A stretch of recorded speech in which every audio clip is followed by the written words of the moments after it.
si la terminologie est employée par Gérald Darmanin, ensauvagement, encore une fois, c'est un mot qu'on a déjà entendu, mais dans la bouche du ministre, dans une émission à grande écoute, William T, cela veut dire que la mutation de notre société, dans le mauvais sens du terme, dans la violence, est réelle. De toute façon, le gouvernement et Gérald Darmanin ne peuvent pas nier le réel.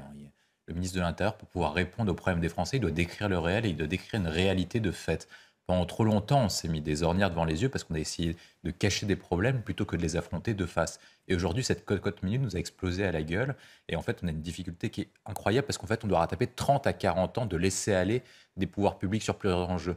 Il parle d'ensauvagement et il a tout à fait raison. Ce qui se passe, c'est que la société occidentale, la société française, est petit à petit en train de se tourner vers un état de nature et un état de plus en plus barbare. C'est-à-dire que vous avez des personnes qui n'ont quasiment plus aucun filtre et on n'est plus une société civilisée. Quand vous êtes une société civilisée et démocratique, quand vous avez un différend, il y a différents moyens. Soit vous dialoguez, soit vous passez devant les tribunaux. Et ces fonctions-là de dialogue et de justice n'ont plus fait en France, notamment avec la déliquescence de la justice. C'est-à-dire que les personnes préfèrent se faire justice eux-mêmes plutôt que de conférer ce pouvoir à une tierce personne auquel ils n'ont plus confiance. Et c'est tout ce lien démocratique qui est en train de se déliter petit à petit. Et la question qui se pose, c'est comment faire commun et comment faire société dans une situation pareille.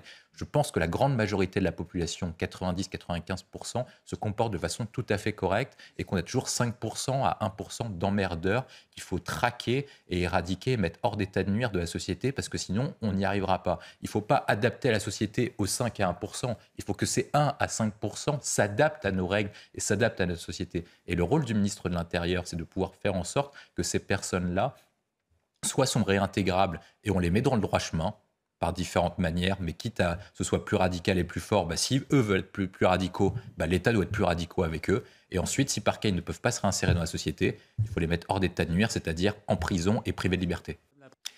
Beaucoup de mesures donc autour de l'immigration choisie. Ce qui ressort particulièrement, et on l'entendra encore le ministre dans quelques instants, c'est, William, l'usage, la maîtrise, l'apprentissage de la langue française. Pour l'intégration, c'est la base aujourd'hui. Moi, je pense que le sujet de Darmanin, ce n'est pas ces mesures techniques qui vont plutôt dans le bon sens. Le sujet principal, c'est qu'il doit définir, une politique d'immigration, sur quelle est la politique d'immigration de la France et qu'est-ce que nous, on veut comme immigration ou qu'est-ce qu'on ne veut pas comme immigration. Et le deuxième point, c'est qu'il doit adopter une politique d'assimilisation, quasiment une politique de civilisation. Et aujourd'hui, il ne le fait pas. Il fait des mesures techniques pour pouvoir répondre à une préoccupation électorale sur le fait qu'il y a une montée du Rassemblement national. Mais le véritable sujet n'est pas celui-là. Le véritable sujet, c'est qu'il ne faut pas dire que tous les immigrés sont pourris. Il faut dire par contre qu'il y a des immigrés qui viennent foutre le bordel en France parce qu'une partie de la gauche et de l'intelligentsia de gauche a dit que vous êtes immigré, vous avez le droit à la culture de l'excuse et vous avez le droit de foutre le bordel en France. La vérité, c'est celle-ci. Une fois que vous distinguez une politique d'immigration cohérente avec une politique économique, c'est-à-dire vous dites, par exemple, on veut faire une nation d'industriels et de savants, donc on veut faire de la montée de gamme, donc on a besoin d'immigrés chercheurs, surqualifiés, spécifiques dans certains endroits. Là, vous faites une politique économique cohérente avec une politique d'immigration cohérente, et vous dites en plus, ces personnes-là, comme ils partagent un certain nombre de valeurs avec notre société de services et de CSP+, ils seront plus facilement intégrables en France. Mais aujourd'hui, vous n'avez pas du tout ça en France. Vous avez une politique migratoire qui est catastrophique à tous les niveaux. C'est-à-dire que vous avez un surchômage des jeunes.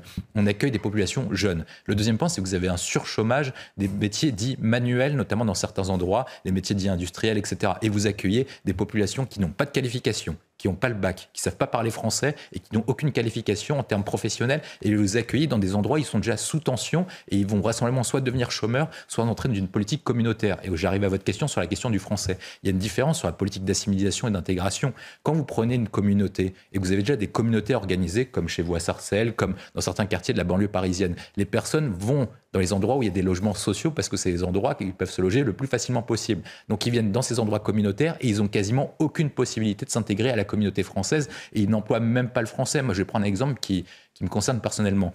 Il y a deux différences. Et ce qu'ont fait mes parents qui se sont dit, on va s'intégrer dans une ville blanche classique, dans les Hauts-de-Seine, et on va s'intégrer, on va mettre nos enfants pour qu'ils s'éduquent à l'éducation française et à la civilisation française. Et la deuxième chose qui était possible, c'était d'aller dans ce qu'on peut dire de façon caricaturale, aller dans le 13e et vivre à la chinoise. Mais si vous vivez à la chinoise, vous assimilez jamais à la française. C'est pas possible. Et vous ne parlez pas français. Non, vous pouvez pas parler français parce que de toute façon, ces personnes-là n'ont pas de, souvent ils viennent d'endroits difficiles, de territoires en guerre ou de territoires économiquement difficiles. Donc ils n'ont pas un niveau d'éducation très élevé. Donc ils ont une difficulté de maîtrise de leur propre langue. Et en plus, vous leur demandez de s'intégrer et de maîtriser une nouvelle nouvelle langue, ce qui est quasiment impossible. Si par cas vous appliquez une politique d'assimilation cohérente, vous dites ces personnes-là, on les met dans des endroits spécifiques pour qu'ils s'intègrent dans des endroits spécifiques auxquels on pouvait les valoriser et utiliser leurs compétences et leur métier. Est-ce qu'ils vont préférer le système méritocratique républicain ou le système des gangs et le système communautaire et le système de la délinquance? Je pense qu'ils préféreront le premier, ce sera mieux pour eux, ce sera mieux pour leurs enfants. C'est d'ailleurs, William T., la justice qui ressort en tête d'un classement, d'un triste classement, comme étant le parent pauvre et le secteur auquel les Français font le moins confiance. Et ils ont raison, mais moi je dirais que tous les indicateurs sont dans le rouge. En fait, ce qu'on fait, c'est qu'à chaque fois qu'on a un problème dans un service public, on décide de dépenser plus, de faire un nouveau Ségur, un nouveau plan, etc., pour ajouter des moyens supplémentaires. Mais on ne s'est jamais posé la question sur est-ce qu'il faut dépenser plus ou est-ce qu'il faut dépenser mieux? Parce que si on prend la politique française depuis une quarantaine d'années, les dépenses publiques par habitant ont explosé. Les dépenses publiques par rapport au PIB ont explosé. Les taux de prélèvement obligatoires n'ont jamais été aussi élevés. L'État français n'a jamais été autant en déficit avec un niveau d'endettement qui est record. Et est-ce que vous trouvez que les services publics, pour autant, fonctionnent bien alors qu'on met de l'argent chaque année de façon supplémentaire? Chaque année, on met de l'argent en plus sur le fonctionnement de l'État, sur le fonctionnement des collectivités territoriales, sur les dépenses d'aide sociale. On dépense toujours plus d'argent supplémentaire et malgré tout, il y a de plus en plus de Français qui sont pauvres et le taux de pauvreté n'a jamais été aussi élevé. C'est qu'il y a un problème quelque part. C'est peut-être que le logiciel, en fin de compte, est mauvais. Et peut-être qu'on s'est trompé sur l'objectif à avoir et surtout sur les moyens à entretenir. Sur les moyens de la justice, certes, il y a un vrai problème de budget, c'est-à-dire qu'on dépense 2 fois moins que l'Allemagne.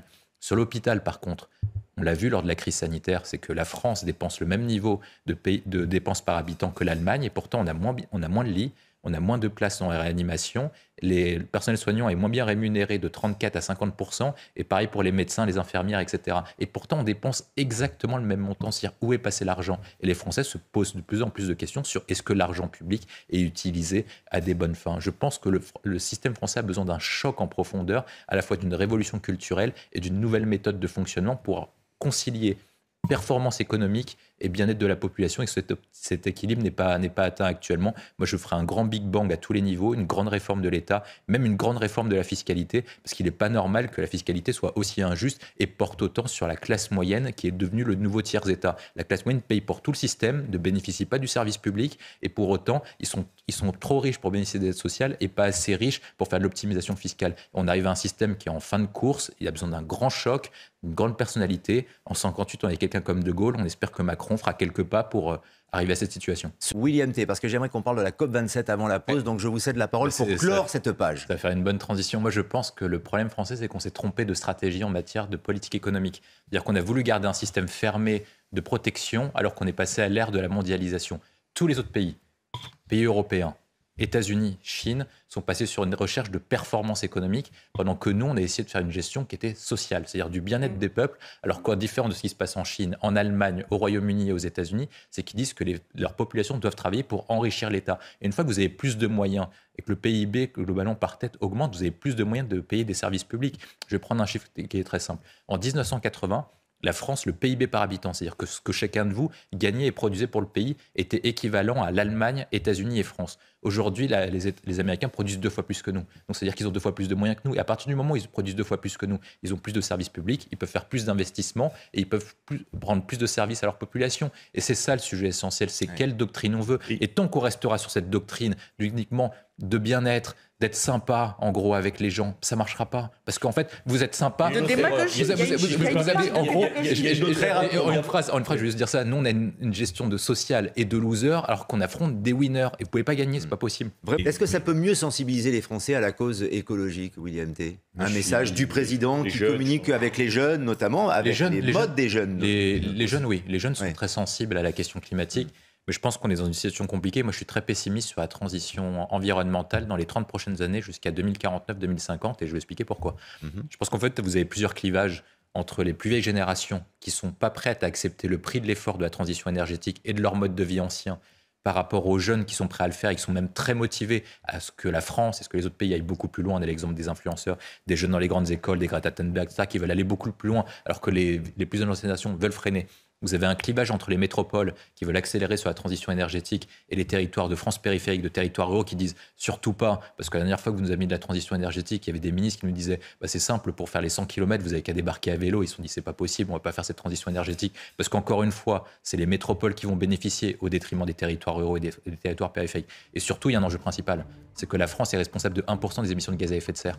La Chine 30%, les États-Unis 18%. Donc tant que la Chine et les États-Unis ne se mettent pas autour de la table, on ne le fera pas. Et eux partent sur une stratégie, non pas de transition énergétique, mais partent sur une tactique de transition énergétique à des fins économiques. Ils font de la transition énergétique pour se faire de l'argent et le climat, c'est pas leur affaire. Ou Bayonne. William T, votre sentiment avant d'enchaîner sur la dissolution de l'Assemblée, si tant est que ça arrive un jour. Moi, je suis d'accord avec François Pupponi. En fait, les propos du député RN, qu'importe ce qu'il voulait dire véritablement, c'était maladroit. Il a été un peu bébête de le dire de toute façon, parce qu'on ne s'adresse pas comme ça à un député de couleur. De la même façon, est-ce qu'on s'attelle à un député blanc? Ça s'appelle le bon sens, être courtois, être poli. Donc de toute façon, il a été bête. Et il aurait dû être sanctionné par le Rassemblement national pour ça, parce qu'il a été bête. Sur la qualité du fond, le sujet essentiel, c'est est-ce qu'on a le droit d'avoir une liberté d'expression totale? Et qui est capable de censurer ou de limiter la liberté d'expression? Il y a les électeurs par le suffrage universel et il y a les juges parce qu'on est en démocratie. Et c'est les juges qui doivent limiter un propos ou pas. Et ce n'est pas un pouvoir de censurer. Si je peux me permettre, les juges ne peuvent pas d'un propos tenu dans l'hémicycle. Non, en hémicycle, non, mais ils sont capables de réguler la liberté d'expression et dire... Non, mais pas dans l'hémicycle. Mais pas dans l'hémicycle. Mais le sujet essentiel, c'est celui-ci. C'est-à-dire que de toute façon, ce que viennent faire la majorité à cause de la pression de LFI, c'est qu'ils viennent d'instaurer une liberté d'expression limitée et donc de permettre la censure de certains propos et de dire qu'est-ce qui est acceptable de dire dans un hémicycle ou pas. Et à partir du moment où on censure la liberté d'expression, est-ce qu'on est encore dans un cadre démocratique et surtout de démocratie représentative? Dissoudre l'Assemblée maintenant, William T, c'est risqué tout de même. C'est comme quand on fait appel, qu'on est condamné et qu'en appel, on risque une peine plus lourde. Là, de toute façon, vu le sondage qui est sorti aujourd'hui dans le JDD, qu'est-ce qui montre? C'est qu'on a on peut le voir d'ailleurs. Ce serait exactement la même photographie. On a exactement le même résultat qu'en juin dernier. Ça veut dire que le parti qui va provoquer la dissolution sera sanctionné électoralement et c'est lui qui va perdre. Parce qu'en fait, les Français ont montré qu'ils étaient très heureux d'avoir Emmanuel Macron président de la République parce qu'il voulait être représenté ni par Mélenchon ni par Le Pen. Ils ne voulaient pas que ce soit la figure de la France et l'incarnation de la France. Par contre, ils ont dit à Emmanuel Macron, ton projet politique, à partir du moment où tu n'as pas fait de débat à l'élection présidentielle, que ton projet est flou, un coup c'est à droite, un coup c'est à gauche et que tu n'es absolument pas clair, on va te mettre sous contrainte des oppositions pour qu'ils te surveillent à l'Assemblée nationale et ils appliquent une lecture stricte de la Constitution de la Ve République. Et le parti qui provoquerait la dissolution serait celui qui va perdre le plus de plumes. Ça peut être le RN, ça peut être LFI, ça peut être LR. Parce que contrairement à ce qu'on dit, il y a une différence de sondage. Il y a une semaine ou il y a 2 semaines, il y a eu un sondage porté sur l'élection présidentielle de 2027. Marine Le Pen était à 30. Le Rassemblement national était à 21. Ça veut dire que si Marine Le Pen engrange, elle, à titre personnel, le Rassemblement national n'engrange rien du tout. Ça veut dire que dans cette hypothèse-là, si vous avez une dissolution la semaine prochaine, il n'y aurait aucune majorité, quoi qu'il arrive. Mais combien de dissolutions de l'Assemblée nationale? 5 au total. La dernière, c'était en 1997 avec Jacques Chirac. Il y a une différence, c'est 62, 68, 80, 88, c'est après une élection présidentielle et après un cap clair qu'ont donné les Français. Absolument. Aujourd'hui, les Français se sont déjà exprimés. Si Emmanuel Macron retourne devant les urnes à l'heure actuelle en disant mon projet est celui-ci, au vu de sa cote de popularité, au vu de l'élan qu'il a actuellement, il est quasiment impossible matériellement, sans alliés, qu'il ait la majorité absolue au premier tour. C'est quasiment le seul allié, c'est les Républicains. Non, mais c'est un coup de poker. Son seul moyen, c'est de faire alliance avec les Républicains. La question, c'est de dire, il y a le président qui dissout parce qu'il est le seul à décider, en faveur, il l'espère, d'une majorité relative plus importante, mais les autres, Rassemblement national, la France insoumise, ils sont super contents d'y retourner. Je pense, à la bagarre. Je suis même pas sûr qu'il le soit parce que Marine Le Pen avait bénéficié d'un contexte spécifique en juin dernier, c'est qu'elle a eu des bons reports de voix au second tour, ce qui n'arrive jamais d'habitude. D'habitude, ils ont Front Républicain, ils perdent à chaque fois, ils se font ramasser à chaque fois. La NUPES, c'est pas sûr que Mélenchon s'en sorte de cette affaire, avec tous les propos qu'il a tenus, l'affaire Quatennens, etc. Il est fort probable qu'il baisse aussi. En fait, il y a quasiment... Pour le moment, le président a besoin de faire croire qu'il peut dissoudre pour mieux maîtriser les oppositions et calmer les oppositions. Il y a 2 hypothèses pour Emmanuel Macron. Nicolas Sarkozy s'exprime et dit qu'il faut faire une alliance entre LREM et LR. Et donc, du coup, Emmanuel Macron sait que les députés LR ne veulent pas y retourner parce qu'ils ont peur, ils ont une frousse incroyable du désastre. Et donc, du coup, il leur met la pression pour leur dire « votez mes textes, sinon on dissout et vous êtes au chômage dans 3 semaines ». La deuxième hypothèse, qui est possible en cas de dissolution, c'est ce qui devait se faire en 1997. J'ai posé la question différemment. Si Jacques Chirac avait viré Juppé pour mettre Séguin et dissoudre, peut-être qu'il aurait une majorité. Emmanuel Macron peut dissoudre changer de Premier ministre et mettre un type comme François Baroin, par exemple, et dire « je veux une majorité LR, LREM », et cette fois-ci, c'est les électeurs qui vont me la donner.